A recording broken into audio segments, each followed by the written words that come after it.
What's going on, everybody, and welcome back to Johnny K Picks. And in this video, I'll be going over my full card picks and predictions, along with any bets that I'm looking at so far for UFC 288 Sterling versus Cejudo.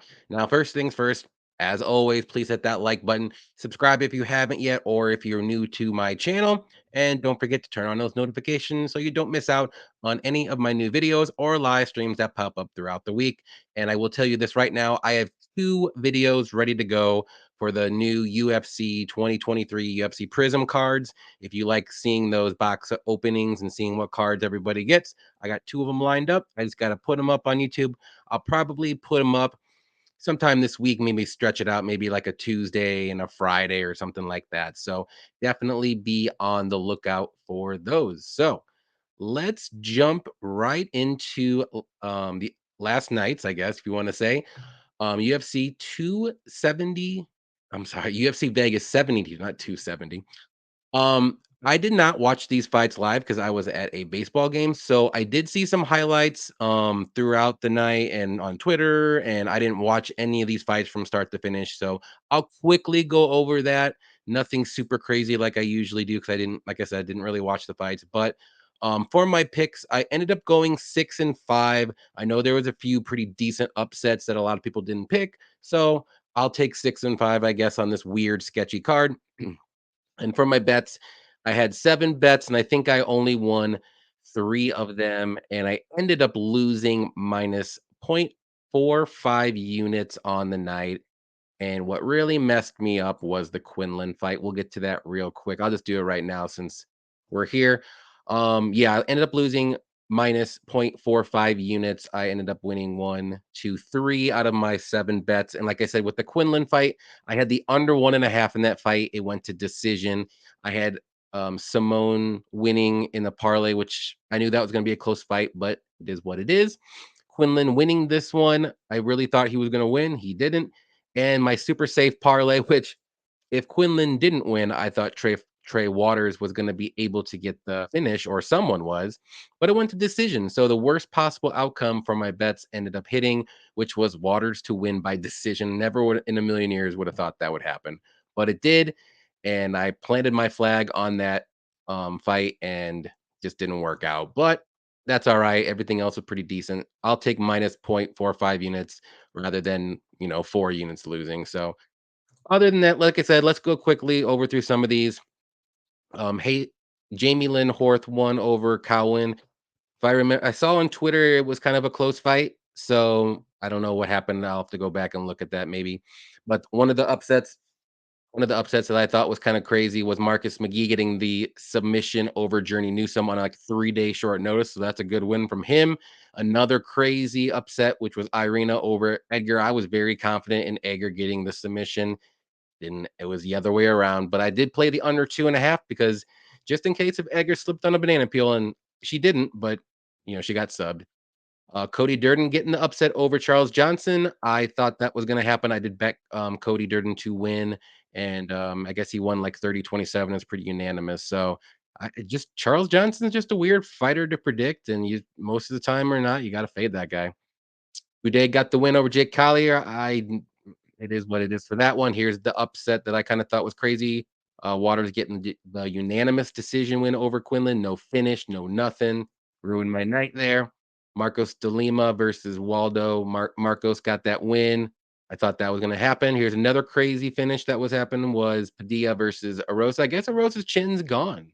Um, Kind of a controversial. I did see the highlight of this one of how he got finished. He got rocked a few times, I will say. He wasn't really defending. He wasn't out completely or anything, but maybe a touch too soon, but we knew where it was headed, let's be honest. So I don't mind that one, but it was a little early.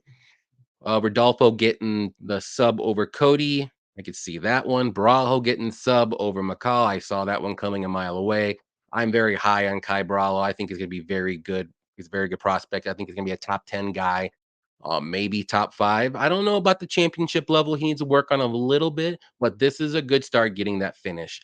And Song pulling it out in the 5th round, getting that knockout. I saw him I saw the highlights of Ricky getting knocked out. It was a pretty good stoppage. He was getting rocked, and he wasn't really defending either. So a good win from Song, and yeah, I picked Simone, but I guess his game plan wasn't the greatest that I saw on Twitter. So, but I'm not gonna say anything bad about Song. He got the win, and that's really all that matters for him. And yeah, like I said, I didn't watch this card, so I can't say if it was a good one, but there was a lot of upsets, a lot of underdogs hit, looks like. 6 and 5 on the night with my picks and minus 0.45 units on the night. So not the greatest, not the worst, pretty much even. But let's go over my picks and predictions for this card, UFC 288. Before we start, Bryce Mitchell was supposed to fight Jonathan Pierce. Evloev is coming in on a little bit of a short notice, not like a 2 week short notice or anything like that. Maness withdrew from his fight against Algus, and then this fight is just done in general. And then the Oliveira Dariush fight, which I was looking forward to, but that's going to be next pay per view, so that's all good. So let's jump into the first fight here, which is going to be a good one to start the night off. Daniel Santos versus Johnny Munoz Jr. Santos is 10-2, 28 years old, 5'7", with a 67-inch reach. And Munoz Jr. is 12-2, 30 years old, 5'9", 71-inch reach. So Santos is a very good striker with good power. He likes to push forward, kind of like Charles Oliveira. I always like to call him Mini Oliveira. He's got good knees in the clinch like Charles does. He likes to push forward. If I didn't say that, he's a very good grappler as well. But where he shines is his striking. He has that like Muay Thai style and good kicks up the middle and stuff. He can be hittable at times. He could get rocked a little bit every once in a while, but he's tough. He's got good cardio and he's good on the ground too. Munoz is a well-rounded guy himself. He's got solid striking and power in his hands. He's more so of a like a boxer, but he does have some kicks here and there. Pretty good wrestling and grappling. He doesn't have the greatest takedown ability with his takedowns. It kind of takes him a while, but when he does get the fight to the mat, though, he has very good grappling himself too. But this is gonna be a fun fight, very close fight as well to start the night out. I'm gonna side with Santos here. I like his striking a little bit more. I think he's the more dangerous guy. If I wouldn't shock me if Santos gets knocked out though, but I think he's the guy more so to get a finish. And if this fight goes to the mat, I think it's pretty even. But I think Munoz would be wise for him to try to get this fight to the mat or mix in some takedowns because on the feet, I just think Santos is going to be the better guy. He's going to be in his face for at least the first couple rounds and push a pace on Johnny. And I don't know if Munoz is going to like that or not. So give me Santos to win. I'm going to say he does get the knockout in the second round. Gravely was able to knock out Johnny in the first round early, I believe, like maybe a minute or two in. So if Gravely can do it, I think Santos can do it as well. Maybe like work the body a bit and then get some elbows going or like a flying knee or something crazy like that and get a knockout here. The bets that I'm looking at, I mean, maybe you could do Santos money line. I think it's a little bit under minus 165 right now. You can look at the unders because I think Munoz has a potential to knock out Santos or maybe even get a sub. So both guys could get a finish, but I think the Santos side is the more finishing ability. But maybe look at the unders, like I said. It's about really all I would go for this one. Next one we got is Joseph Holmes versus Claudio Ribeiro. Holmes is 8-3, 27 years old, 6'4", with an 80-inch reach, and Ribeiro is 10-3, 30 years old, 6'1", with a 77-inch reach. So in this one, Holmes, he's an okay striker. He's kind of low volume on the feet. He has some power in his hands. He's got pretty good offensive grappling with good sneaky submissions, but he doesn't have good takedown defense. His grappling defense is a little questionable. He can slow down as the fight goes on. In his two losses against Jimmy Pickett, the first one, he slowed down immediately after the first round. This fight didn't get to the first round. He won, which he should have. And then this fight again, Park was just taking him down and grappling, and he just I don't want to say he gave up, but it looked like he did. And he just had nothing to do on the feet, or I'm sorry, on the mat. But he won't have to worry about this fight because Claudio is strictly a power striker. He looks for that KO on the feet. He can be a little wild at times, and sometimes when he's wild, he can be hittable. He does like to push forward. He has very good takedown defense if Joseph tries to go for takedowns. And he also slows down as the fight goes on. In his UFC debut, he looked good in the first round until like the last 10 seconds he got rocked and he didn't get knocked out, but he you could tell one more good shot from Alazan, he would have been out. And that's what happened in the second round pretty early, I believe. He got knocked out. Ribeiro did. So like I said, he can be a little wild at times, and when he does, he can leave himself open for some good counters. But Joseph Holmes doesn't have that power that Alazan does, so I don't think he's going to be too worried about that on the feet. But again, I'm gonna go with the more dangerous guy here, and I do think that's Claudio. I'm just not super impressed with Holmes. He looked good on the Dana White Contender Series.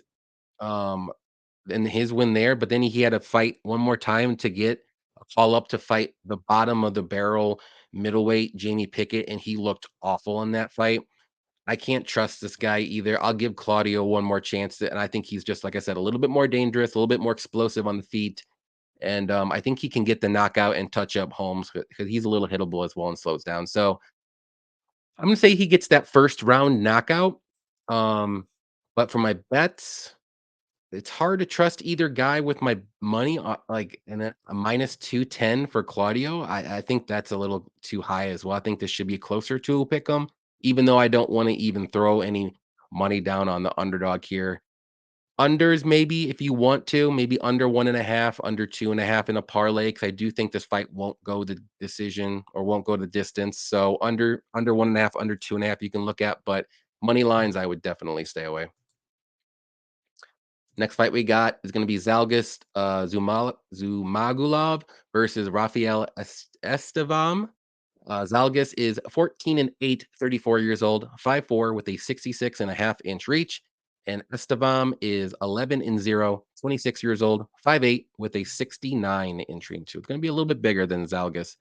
Zalgas is a well-rounded fighter. He's got solid striking with good power in his hands, good wrestling, good grappling, good takedowns. He likes to push forward. He's pretty tough and durable.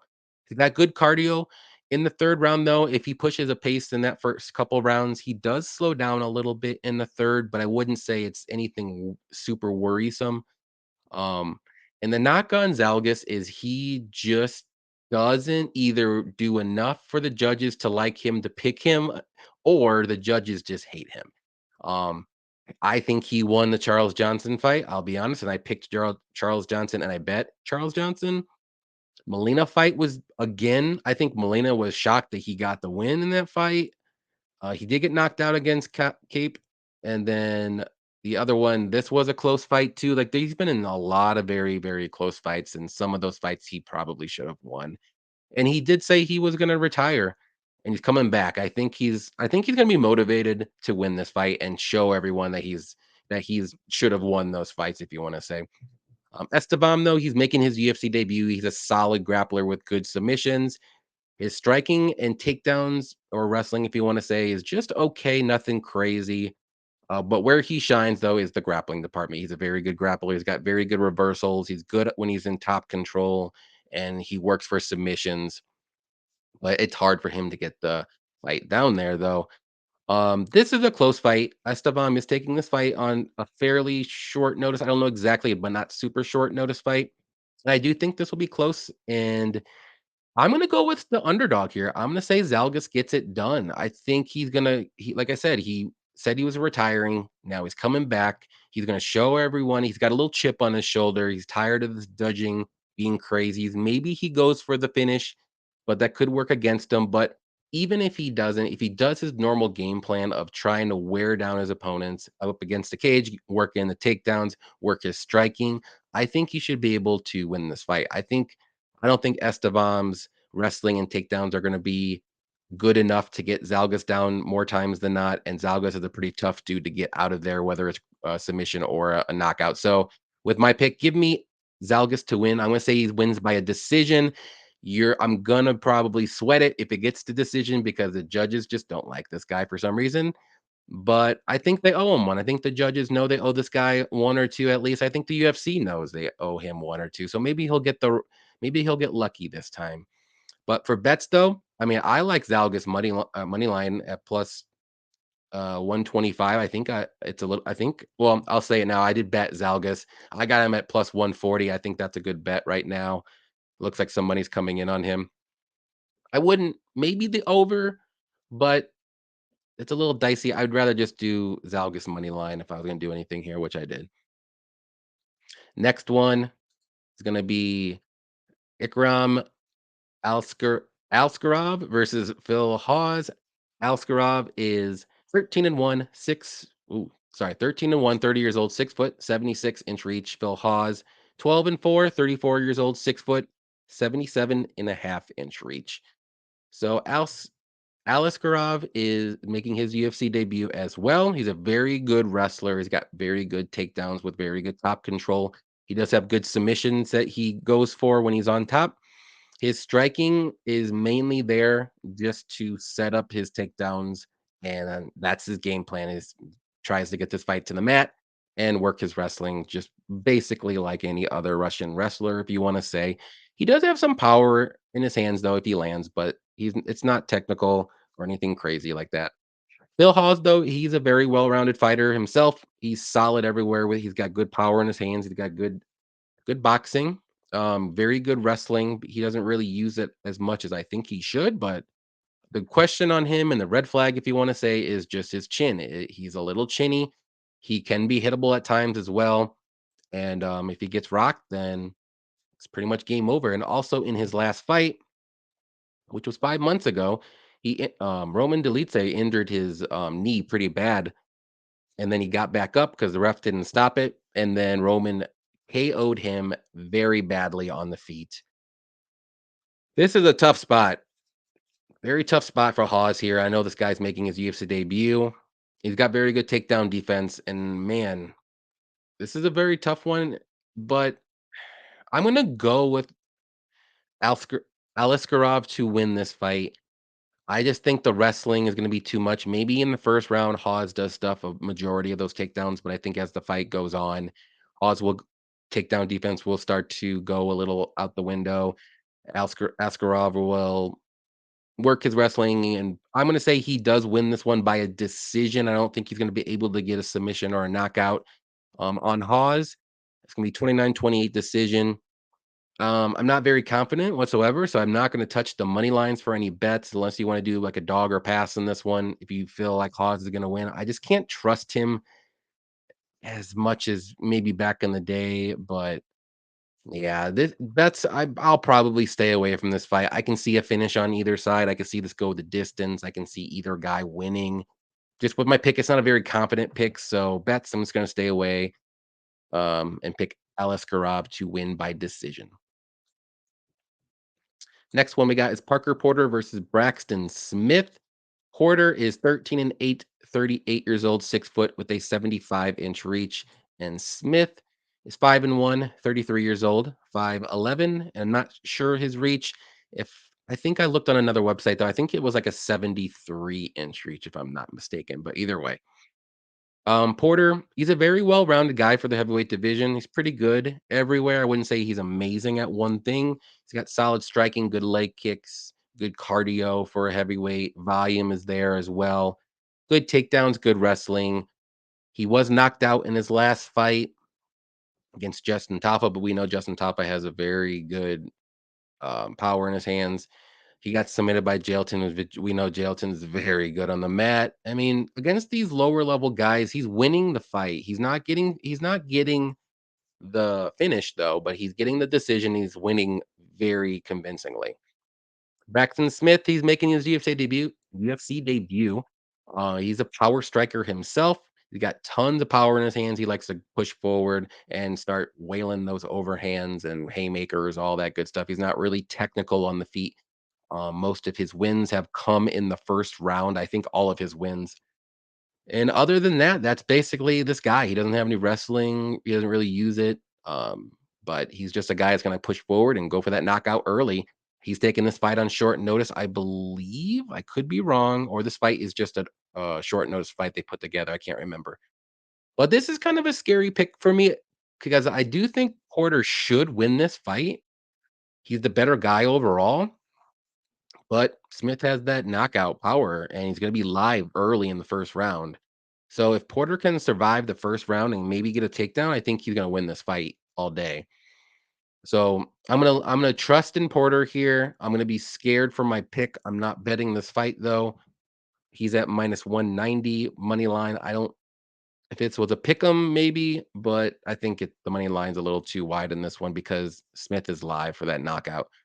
So with my pick, give me Porter to win. I just think he gets the takedowns, wears down on Smith, and maybe he gets a third round finish because Smith gasses out and just kind of gives up, or Porter just wins at least 2 of the 3 rounds, maybe all 3, and wins by decision. For bets, though, like I said, stay away from the money lines.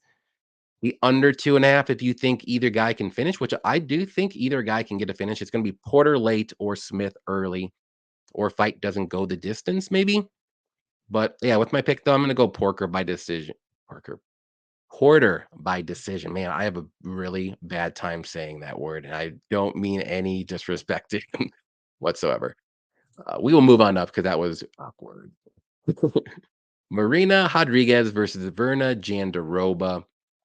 Rodriguez is 16-2-2, 36 years old, 6'5'6" with a 65-inch reach, and Jandiroba is 18-3, 34 years old, 5'3" with a 64-inch reach.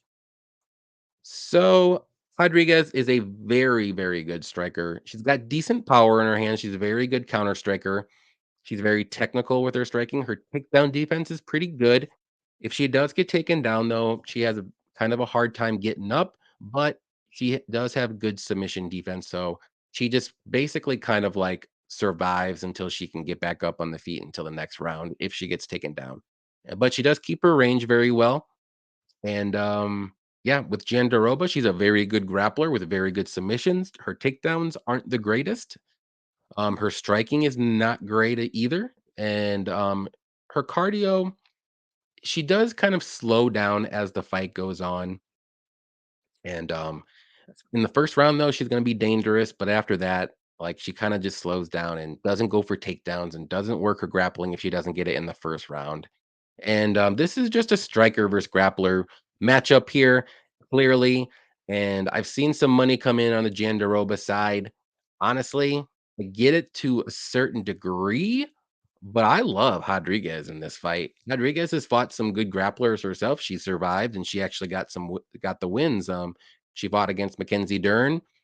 Mackenzie Dern was able to get her down once, I believe, or I don't know if she got I don't think she was credited with the takedown, but Dern got the fight to the mat and she was able to survive. And yeah, I mean, she got knocked out by Lemos, and that's nothing bad there. And yeah, I like Rodriguez here. I think she's gonna be able to keep the fight on the feet or survive the first round. In the second and third rounds, I do think Marina's gonna win those rounds and win a decision. For the bets, I like the Rodriguez money line. I think it's minus 130, minus 140 range right now. It's not minus 165. Maybe the over. If you like Jandiroba though, I just don't understand why you should just do Jandiroba by submission because I don't think she's gonna be able to win a decision. I know she won a decision to Angela Hill, but Angela Hill has very good submission defense. And I just don't think Jandiroba is gonna do exactly what she did to Angela Hill to Marina Rodriguez. So give me Rodriguez to win by decision. Wouldn't be surprised if it may be a late knockout, but I'm gonna say by decision. Next one we got is Chaos Williams versus Rolando Bedio Bedioa. Okay, Bedoya. That's what it is. Man, I can't freaking talk. Chaos is 13-3, 29 years old, 6 foot with a 77-inch reach, and Bedoya is 14-1. Not sure his age. I think he's 25 or 26 range. He's kind of young. 5'11 with a 75-inch reach, we will say. But Williams is a powerful striker. Good straights down the middle, good leg kicks as well. He's durable. He likes to push forward and stalk his opponents, if you want to say. He can struggle against technical strikers, like quick technical strikers, if you want to say, but he's always going to be live for that knockout in all 3 rounds. He carries it through all 3 rounds. And Bedoya is making his UFC debut. Solid technical striker. He's not much of a wrestler or grappler. He doesn't have the best striking defense as well. He can be hittable, but he's pretty durable. I don't think he's been knocked out or anything. His one loss is by decision, but he's fighting these guys that aren't super amazing in the regional scenes. So this is a tough fight for him. I'm going with Chaos. I like him a lot in this fight. I He may not look good in the first round. Maybe Bedoya, start piecing him up a little bit. But Chaos is strong. He's gonna pick his spots and then he's gonna land that. I think that land that knockout shot. Bedoya is gonna have to fight a perfect fight for 15 minutes, and I just don't think it's a lot to ask for him making his UFC debut. And Chaos is coming off a loss himself against Randy Brown, which was a very close split decision, which I kind of thought. Um, Chaos could have won that fight, but it is what it is. So with my pick, give me Chaos to win. I'm gonna say second round knockout. He'll get it. For the bets, I think Chaos is a solid parlay piece at minus 300 range. You can look at the Chaos knockout. You can look at any unders, but I think if there's going to be a finish, it's going to be on the Chaos side. So I would probably just do a like Chaos inside the distance or knockout prop. Don't even worry about the unders. I don't think Bedoya is going to be able to knock him out. Next one, we got Devin Clark versus Kennedy and Nzechukwu. Could never say his last name. Devin Clark is 14-7, 33 years old, 6 foot, 75-inch reach, and Kennedy is 11-3, 30 years old, 6'5", with an 83-inch reach. So Clark is a solid wrestler with good takedowns, decent power in his hands, but he's not the most technical striker or anything like that. He's pretty durable. He has been knocked out a couple times here and there. Solid cardio as well, but he can be hittable on the feet. And also his takedown defense is not great at all. And Kennedy, lately, he's been a very well-rounded fighter. He's always dangerous on the feet.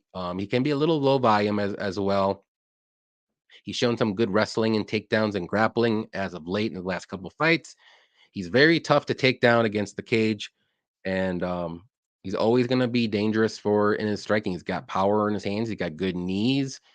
Um, he's pretty good. So I know Devin's been on a little roll as of late. He won against Daun Young, and that's a good win. He lost against Ozma. He was looking good until he didn't. He won against William Knight. That's not saying much anymore, but Kennedy's looking good too, beating Eon the way he did, Carl Roberson the way he did. Like these guys are on little rolls.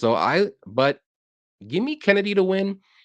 I just think it's going to be hard for Devin. He's going to be the smaller guy in this matchup. It's going to be hard for him to get those takedowns, and he really needs to get those takedowns. If he doesn't, he can get taken down by Kennedy. He's shown some really good wrestling, and I like Kennedy better on the feet. He's more explosive, dangerous. Well, maybe not explosive. He's kind of slow. I shouldn't say, but he's definitely going to have the more power and dangerous guy on the feet too. So I'm going to say Kennedy does get it done. I'll say late second round knockout, whether it's gonna be on the feet or by ground and pound or whatever, but for betting perspective, Kennedy money line isn't too bad. Maybe by knockout prop. I don't think Devin Clark's gonna be able to finish him. So I was gonna maybe say the unders, but I just think Kennedy is the guy who's gonna get the finish and not Devin. So I would just do Kennedy inside the distance or something like that. That's about all I would do if I would, but I'll look more into it. Next fight is going to be a banger of one. Drew Dober versus Matt Frevola. Dober is 26-11, 34 years old, 5'8", with a 70-inch reach, and Frevola is 10-3-1, 32 years old, 5'9", with a 71-inch reach. So Dober is a very good striker. He's got good hands, good counters, good power in those hands too. Probably has the best chin in the UFC. Takedown defense isn't the greatest though, but he's got good cardio. He's durable, as we said, and his power translate through all 3 rounds. And he's always going to be live for a knockout. Frivola, he's a well-rounded guy himself. He's got good power in his hands. He's got good, solid takedowns and wrestling. Problem with him though is he likes to make most of his fights a slugfest eventually, and he can be a little chinny. He can be knocked down, but he gets back up again. And never gonna keep him down. But he's very dangerous as well. Um, But this is one of those fights where I think it's a tailor-made matchup for Dober. So I'm picking Dober here. I'm pretty confident that he does get this one done. To me, again, Frevola is going to have to fight a very strict, conservative game plan to beat Dober, and I just don't think he's going to be able to. Like Frevola always makes a fight slugfest and a brawl, and at certain points, whether it's in the beginning of the fight or whether it's later in the first round or second round, he always goes for like brawl. And the first time he does that, Dober's gonna knock him out, or at least knock him down and get maybe like a late, like the ref to stop the fight like that. So if he works the takedowns though, and maybe tires out Dober a bit, maybe he can win a decision. I just don't see him getting Dober out of there, not even by a submission or anything like that. Which he could, maybe a sneaky submission, but I think Dober is going to be able to be pretty safe here and eventually land the knockout. So with my pick, give me Dober to win by knockout and I'll say like maybe second round, early second round.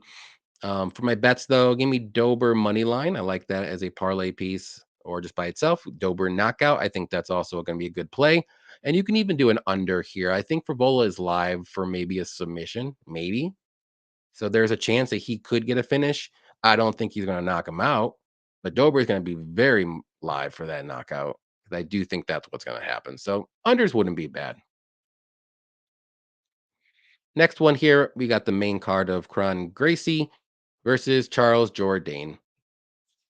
Gracie's 5-1, 34 years old, 5'9" with a 70-inch reach, and Jourdain is 13, 6-1, 27 years old, 5'9" with a 69-inch reach. All right. So this one, interesting one. Gracie's a very good grappler. He's got very good submissions. Obviously, the name says it all. He hasn't fought in about 4 years, though. His last fight was against, it's about 3.5 years. I'm sorry. Cub Swanson. It was a decision loss. So in striking, he really isn't the greatest striker, but maybe within the 3.5 years, he worked on it. Who knows? It's always a little red flag, though. Doesn't really have much MMA experience, but grappling, obviously, he does. Jourdain, though, is a very fun fighter, obviously. He's got good striking, that's crazy spinning attacks. He's gonna have good cardio, solid power in his hands. His takedown defense is not good at all, though. That's the one red flag, because that's how people beat him, take him down, and just basically control him for 2 rounds or 3 rounds, and he loses a decision. That's what happened to him against Nathan um, Burgos for sure, and then he ended up losing to Rosa by a submission. The Nathaniel Wood fight, Wood even got some takedowns here and there, but he was doing good on the feet too. So he mixed in some takedowns and was able to do that too. So I've been fading Jourdain lately, but I can't fade him this fight. I'm going to pick him to win. I just think he's the more active guy who's been fighting UFC level guys within the last 3.5 years. And but Gracie can get those takedowns, maybe get control time. There's a chance for him to get the upset here. Maybe even get a submission because Charles Jourdain's submission defense isn't the greatest. He's been submitted a few times, but that's the only thing that worries me if he just doesn't stuff the takedowns. But like I said, Gracie's takedown ability isn't all that great either. So it may wash each other out a bit. So with my pick, I'm going to say Jourdain wins. I'm going to say he wins a decision. Um, Bets, I'm not confident in any bet whatsoever. Like unders, overs, money lines, not enough to bet it. Should be closer than a pick 'em, to be honest, even though he is Gracie's been fighting or hasn't fought in 3.5 years. So yeah. I don't know. It's a weird one here. I'll stay away, but give me Jourdain by decision. Next fight is gonna be Masvar Evloev versus Bryce Mitchell. Evloev is 16-0, 29 years old, 5'7", 72.5-inch reach. And Bryce Mitchell is 15-1, 28 years old, 5'10", with a 70-inch reach. So Evloev, very well-rounded fighter. He's got good striking, wrestling, takedowns, good power in those hands, pretty good cardio, durable, and he's undefeated. And I think this fight was supposed to happen a while ago, and they remade it. And I think Mobs Bar as well is taking this fight on a somewhat short notice as well. And Mitchell, very good grappler and good wrestler. okay striking, if you want to say. He doesn't really want to strike, but he's very good cardio. He got finished badly in his last fight against Ilya, and I think Ilya and Mavsvar are very similar. So if you know where I'm headed in this fight, give me Evloev. I think this is another confident pick of mine. I think this is going to be a tough test for Bryce yet again. Ilya, I think, is a future champion. I think Evloev is right up there too. And maybe Bryce survives all 3 rounds, but um, I think Evloev will be able to outstrike him on the feet, obviously, and maybe even get some takedowns of his own. And if he does get taken down by Bryce, I think he'll be okay. So with my pick, give me Evloev to win. I'm gonna say by decision. I like his price money line for any parlay you got. Maybe look at the overs, but it wouldn't shock me if Masvidal gets a knockout win, kind of like Ilya did. So give me Evloev. Pretty confident, like I said. Next one, Jessica Andrade versus Yan Xiaonan. Andrade, 24 and 10, 31 years old, 5'1" with a 62-inch reach, and Yan is 16 and 3, 33 years old, 5'5" with a 63-inch reach. So we all know Andrade is a powerful striker. She's got one of the she probably has the one she's one of the women fighters that has the most power in her hands, I'll say. Good wrestling, grappler, very tough, likes to push forward, very strong, durable. She's moving down to straw weight this fight.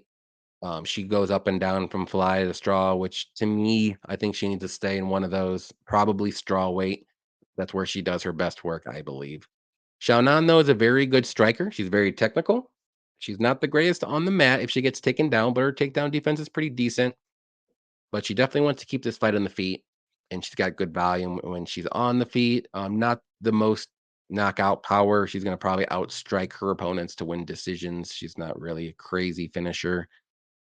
For me, this fight is pretty much the battle of volume over power and strength, if you want to say. I think Jan's going to have the volume, more technical striking ability on the feet, and Andrade is going to have the power, the better takedowns, and finishing ability, if you want to say. And I kept going back and forth with this one.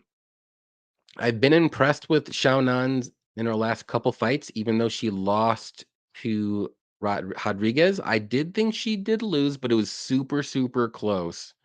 And she looked really good against Mackenzie Dern.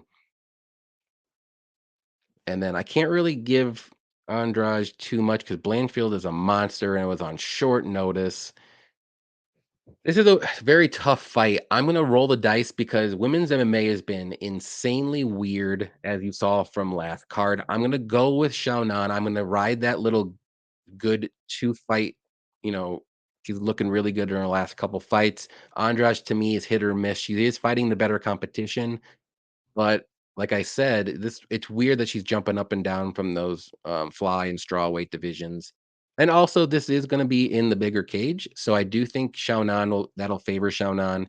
She likes to circle the cage, she has good lateral movement, she's got good cardio, and if Jessica can't, get to Xiaonan to either clinch her up against the cage or land a good shot or anything like that, Xiaonan will be able to pick her apart from distance and win a decision win. So that's what I think is gonna happen. So with my pick, give me the underdog in Xiaonan by decision. Bets, I think Xiaonan at plus 155 range is pretty good. Um, it's always dicey to go over under in an Andrade fight. So I'm gonna stay away from that. So that would be pretty much the only bet I would do is Xiaonan, but I might not even do that. So, like I said, I'm rolling the dice on this one. I usually pick Andrade a lot, but I don't know. I have a feeling Shannon's going to get this one done. Co-main event now: Bilal Muhammad versus Gilbert Burns. Muhammad is 22 and 3, 34 years old, 5'11", 72-inch reach, representing Chicago near me. Gilbert Burns is 22 and 5, 36 years old, 5'10", with a 71-inch reach. So Bilal Muhammad is a well-rounded guy. He's got solid boxing on the feet, good takedowns, good wrestling, good grappling. He's not the most dangerous guy, but he did knock out Sean Brady in his last fight, which that's crazy to me because I bet the over in that fight. And I never in a million years would have thought that he would have got the knockout against Sean Brady, but he did. That's a good win from him. But Bilal's pretty durable. He hasn't been finished in forever. He's got very good cardio. And Burns is a well-rounded fighter himself. He's got solid striking with good power in his hands. He's got good wrestling, good takedowns, good grappling, very good submissions, good cardio, and durable. This is a very, very like close fight because both fighters are very similar.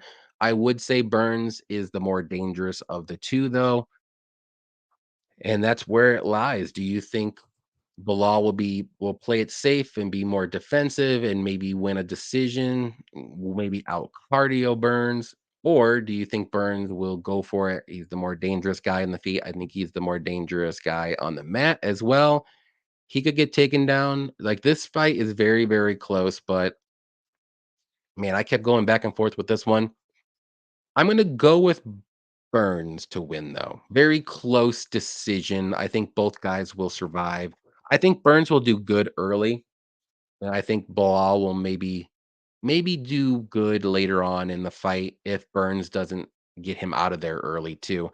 And I do think if there's gonna be a finish, the type of finish it would be by Burns, I would say by submission, maybe like a rear naked choke or something like that. But if not, I think Burns will win a very close decision. I know I'm going against my guy Bilal, but this is a very close fight though. Give me Burns by decision. Bets though, you can pick either guy. They're both a pick 'em, whoever you think is gonna win this fight. The over, maybe not 4.5. I know it's gonna be set at 4.5 because it's a 5-round fight. And this is like a pretty short notice fight for both guys. They just made this fight, so maybe the cardio for both guys are gonna be a little less than usual. And yeah, this is such a crazy close fight. So maybe stay away. But I do like Burns. Bear just enough to maybe bet him at -130. I'll see where the line goes throughout the week, and we'll see what happens. All right. Main event time. We got Aljamain Sterling versus Henry Cejudo. Sterling is 22 and 3, 33 years old, 5'7", with a 71-inch reach. And Cejudo, 16 and 2, 36 years old, 5'4", 67.5-inch reach. I saw a different reach on a different website, which I believe it was like a 64-inch reach or something. So I'm not sure which one's right or which one's wrong. So I think it's a little bit less than 67. Anyways, Sterling, though, is a very, very good grappler. He's got solid striking on the feet. His wrestling takedowns can be a little suspect if you want to say he doesn't have the greatest technique for takedowns, but he does keep his range pretty good on the feet. Good lateral movement around the cage. It's going to be in the bigger cage, like I said in the last couple of fights. I said that if he takes the back in the grappling, though, it's pretty much game over. That's his best weapon is taking the back, and there's a good chance he could because Henry Cejudo, as we know, very good wrestler with very good takedowns. He's a solid striker on the feet as well. Hasn't fought in about 3 years. And he's 36 years old now. It's kind of I know he's been training, he's been managing like in the corners for people too. He's been helping fighters out at his gym, and he's known for always having good game plans in those fights too. So you know Cejudo's going to come in with a good game plan at the very least. But ultimately, I just don't know what to expect with Cejudo, and I do like Sterling to get this one done here. So give me Sterling to win. I think this like the 5 or 6 inches of reach is going to be a problem for him. His grappling is very good. If this fight does get to the mat, if Cejudo does get the takedowns, I think Sterling has a chance to reverse him too. And maybe Sterling gets some takedowns too. Who knows? So there's just too many red flags for me to pick Cejudo here. And I just think it's incredibly hard to finish Aljo in any fight. So give me Aljo to win. I'm gonna say another close decision win. For my bets, I would look at would be either guy. I mean, it's a pick 'em, so you're gonna get a pretty good price tag on either guy. But maybe the overs. Look at the overs. Maybe some sneaky pick would be a Sterling submission. But yeah, I would just stick with the money lines in this fight. There's a lot of stuff that just you just don't know what's going to happen if you want to say. But all right, guys, those are my picks and predictions for UFC 288. Thank you, everybody, for watching. Be sure to check me and Cody out on our live stream on Thursday night. We're back at Thursday, 6 p.m. Central, 7 p.m. Eastern time. Yeah, I hope everybody enjoys the fights this weekend. And until next time, happy